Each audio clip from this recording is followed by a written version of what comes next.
you've given readings, you've given lines. I know in The White Diamond, there's a startling line that comes when two people are under a waterfall, and you use a line, in fact, from another movie of yours, Cobra Verde, that you have him say spontaneously. Right, I remember it. I just wanted to give him a special moment, and he walks and sees one single drop of water on a plant, and through this drop of water you see a gigantic waterfall in the distance, 3 times the height of Niagara Falls, and inside this water drop the waterfall is inverted, it's upside down, and he points out, look at this here, and now I ask the silliest and most stupid New Age question from off camera. I say, Mark Anthony, do you see an entire universe in a single drop of water? ... Mark Anthony Yap turns to the camera and has this smirk on his face, and he says, and it's staged, he says, I cannot hear what you say for the thunder that you are. And I just wanted to have this moment in the movie, and it's staged. My question is staged, and his answer is written and rehearsed and scripted. And I did it 4 or 5 times until he said it well.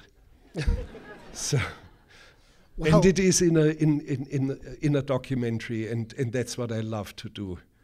I really love to do things like this because it elevates the audience away from the pure, slavish, insipid, and stupid adherence to facts.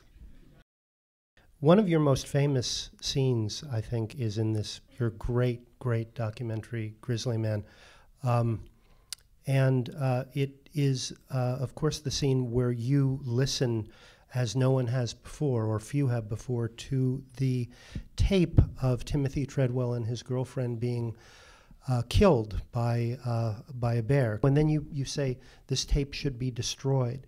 So it's an extraordinary moment for a documentary, withholding something from the audience, making us feel almost leaning forward. Oh, please, maybe we don't want to know. Maybe it's too horrible. Maybe it's too exploitive. And at the same time, we want to know. I can't think of anything in movies that had that sort of double edge to it. Do you know what I mean? Yes, but I should explain from the practical side of it, the banalities of film production.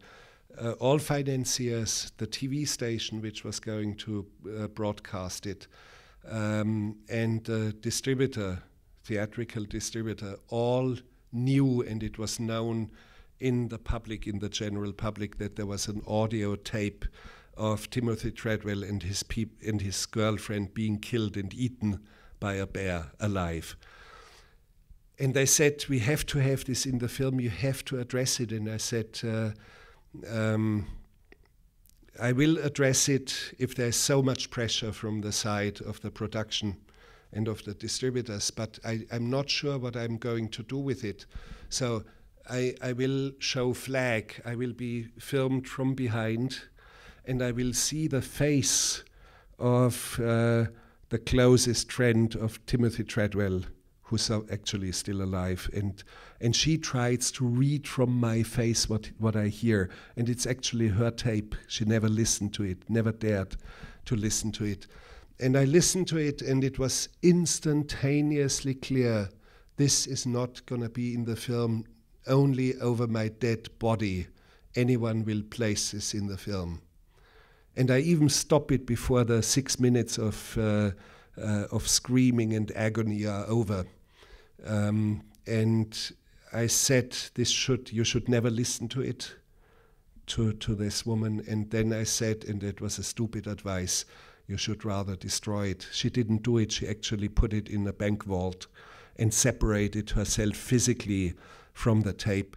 Did we miss something in not knowing about that final act? Yes, there is something, and I did not address it in the film. It only dawned on me much, much later. His girlfriend, the woman, is much more interesting in this tape. a petite woman frightened of bears, wanted to get out, desperate to get out of there. And she apparently turned on the camera because you hear Timothy Treadwell screaming in the distance and you hear the bear. She turned the camera on but apparently dropped the camera to the ground without removing the lens cap, apparently stormed out there trying to rescue Timothy Treadwell by using a frying pan was found next to a few of her remains. And you hear the banging of a frying pan of something metal. She apparently stormed out and attacked the bear with a frying pan, hit him over the head, and the bear turns against her and eats her. So, but it's only speculation that she hit, but the sequence of events points into that direction. And it seems to be corroborated by a frying pan which was unusually far away from the crushed tent. So if you address it, you should address it more from her side. Burden of Dreams, you're always asked about that film. It's quite old at this point. Do you wear that like an albatross at this point? I mean, the sort of image of you in the middle of that horror, that chaos, that madness that shoot entailed?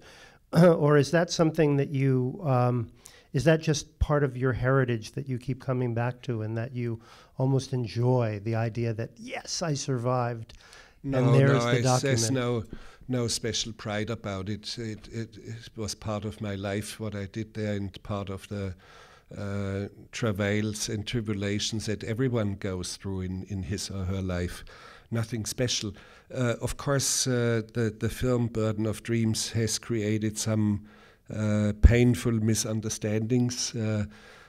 For example, I'm making a statement that even people lost their lives, cut, and with the next breath, after this comma, I explained that an old woman had died from anemia and we couldn't save her with our doctors. There were many cases of anemia because the staple food of the native Indians in the rainforest is manioca or yucca, and it's basically starch, and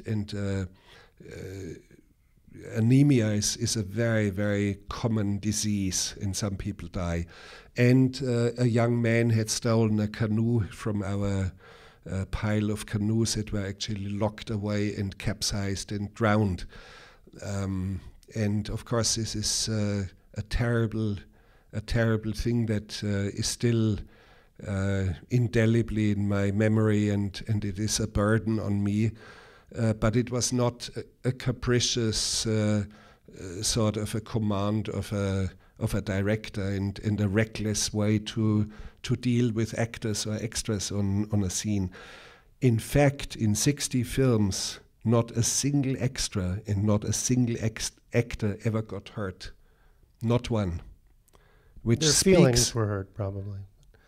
Well, that's okay. Yes. Yours were certainly bruised. You have to domesticate sometimes a wild beast like Kinski. You've got to do that. Otherwise, all the intensity of the man is somehow outside the movie. It had to be on camera. It had to be made productive for the screen. Well, I'm never been out for extreme situations. I've never searched for them. I'm not into the business of the extreme alpinist or the extreme surfer or the extreme whatever. I'm not into that business. Sometimes a vision that I had, a clear story that I had, which required me to move a ship over a mountain, so I have to go for it. There's no alternative then. So you just do it. And it's unusual but not extreme. And recently I've been in Antarctica and have done a film there, but not for the sake of exposing me to storm and ice. And so I'm not into that business. It was just a very beautiful landscape and extraordinary people working there. or for example, death row has a certain intensity for me, but I'm not going for the kick of it, for the thrill of being on death row and talking to inmates. Respectfully, again, you said that you had to transport a boat over a mountain. It should be said that Fitzcarraldo broke it into pieces. That. Oh, anyone should do it. It's part of pieces. No, it's part of our dreams. Maybe it's not a boat over a mountain, but you have your dreams, and we should have courage for our dreams. And sometimes, yes, the private existence of me does not really count that much, but certain things that you have to do, meaningful things like moving a ship over a mountain, is something I'm glad that I did it. And even if I had failed it, in failing to try, I wouldn't have felt embarrassed.